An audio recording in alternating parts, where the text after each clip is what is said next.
Hey, welcome back to part 2. This is about teaching your horse body control from the ground with 3 parts.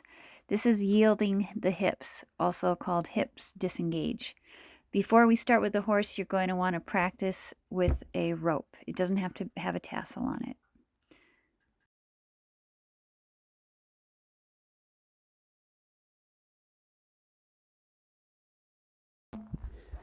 Okay, I want to talk about how you hold the rope for twirling and how I'm holding the rope for yield the hips and also yield the shoulders. So here's this part is going to the horse's head, and then if you imagine that this was over a horse's neck here, and then this went back to the head. Oh god, I don't know if I should just go get my horse and show you. If I was pretending like, oh, I'm riding this horse, my knuckles are up, okay? And so I'm going to take out this rope. Here's my swingy end of the rope. My knuckles are up. So I want you to hold the rope with your knuckles up, and we're going to practice twirling. We're going to do this before you take and start twirling at your horse, okay?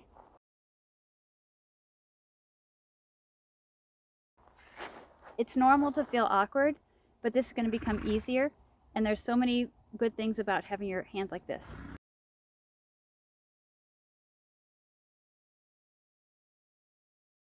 So my pinky is going to help control the twirl. I'm going to practice twirling. Like if I was next to a fence, like a wall, that I could twirl in a circle, and it's just this plane of twirling, right? Okay, so I'm going to practice twirling, and I'm going to practice stopping twirling. So if I just stop my hand, see how the timing isn't as good? Because I want to be able to be very precise and reward quickly when they do the right behavior. So if I twirl, oh, good job. I kind of like let my hand like kind of like swim with the motion to stop it, to make this rope become very still suddenly, so I can use good timing. So reward means I tell the horse, yes, good job, by stopping all of my movement, and then I let them relax. With more accurate timing, the horse knows what they did right, and it's like they learn faster because you're making sense. Okay, you don't have to do it perfectly, but it's something to keep in mind. Now we have to practice both hands. So knuckles up. Now the twirling end is on the other side, other hand, to my pinky. I'm going to practice twirling. Stop. And then what the example that I gave of how much twirl, this is like kind of like shouting at the horse. That's pretty loud. So when we start, we're just going to go, okay, and whatever movement we're asking for, we might just be like, hey, hey, and then I have to turn up the volume.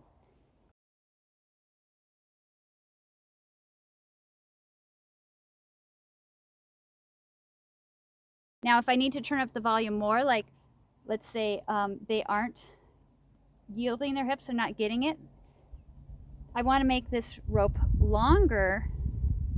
I don't want to lean in my face closer to a leg that could potentially kick at my head, right?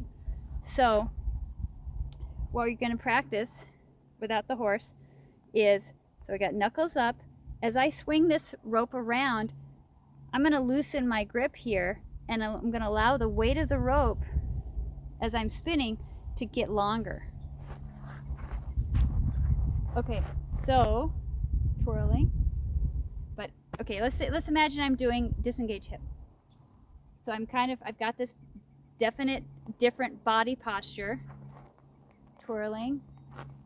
Oh wow, they're not really responding. So I'm just letting this end of my rope, now I can hit the ground. And if needed to, I can pop the horse in the hips from a distance. Because remember, some horses are going to be like, yeah, that's annoying, get that away from me, and kick at you, kick at the twirl. Okay, it's less common, but it might happen, and we want you to be safe. So, okay, here's my karate kick in slow motion. Basically, though, I want to say this is such a great skill because you're teaching the horse a new and more appropriate way to respond by teaching the yield the hips. And the way you're doing it with the rope twirl or a crop is keeping you at a safe distance while you help the horse get this skill.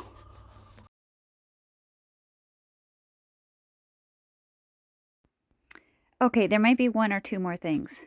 Basically, I'm going to explain how our body posture when we cue and start twirling for yield the hips is a different body posture than how I'm standing up right there. This is because I want to be able to stand up and look at my horse. I want to be able to position her and say, hey, just stand there. Don't assume that you should just hide your buns if I'm standing in this place. So I'm going to go through the 3 parts of what you do to cue it and to teach it. And those, you're going to be kind of bent over a little bit, just slightly like you're aiming your eyes at something like and that's distinctly different. But start with your horse. Just stand in this place and help them be comfortable with you just standing there, and that they don't have to move their feet at all. And then start. Now I'm going to go show you the 3 movements that you're going to do to ask your horse to yield the hips. Yielding the hips, the horse is standing still when they're first learning it. You guys, you're like, the view is right where the horse is. That's the horse's tail. This is the horse's head. So I'm going to do these 3 movements at the same time, almost. Okay, hand comes to the shoulder. I stare and I'm pushing my energy at the hip. And I change my body posture. And I twirl. Okay? So it's kind of like 1, 2, and start the twirl, because, oh, wow, they disengage the hip right away. Relax, reward.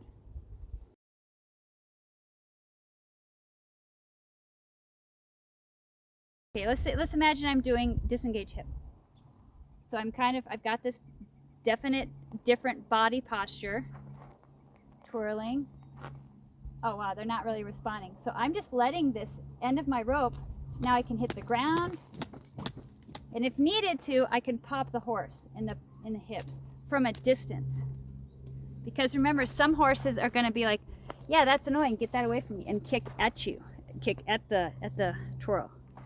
Okay, it's less common, but it might happen, and we want you to be safe. So beginner style is, as soon as the horse does something in this tiny remotely direction that we want, I'm going to reward that.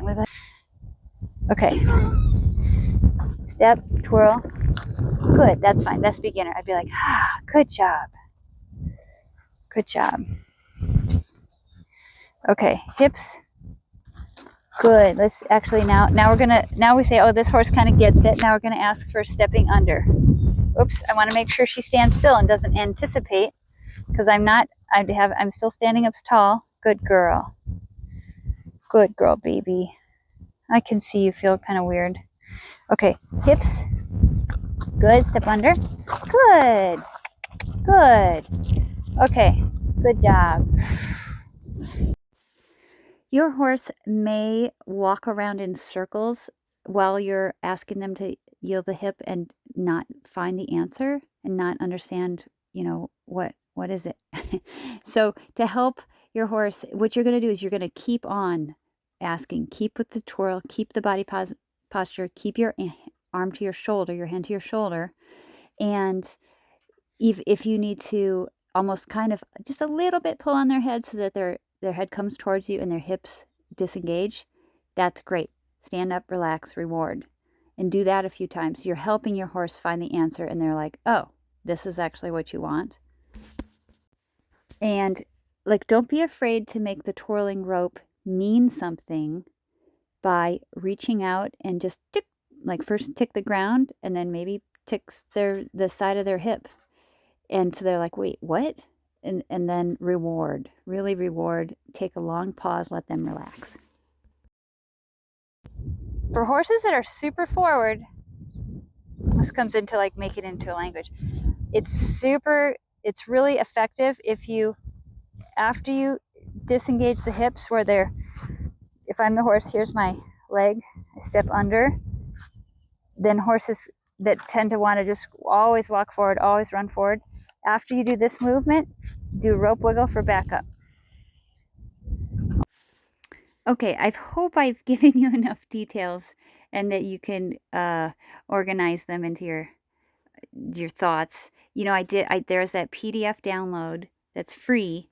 The link is below this video, and that might be a more coherent summary, and you can bring it with you to the barn. Okay, so that was a nicer hip yield, and now I'm going to ask her to back up.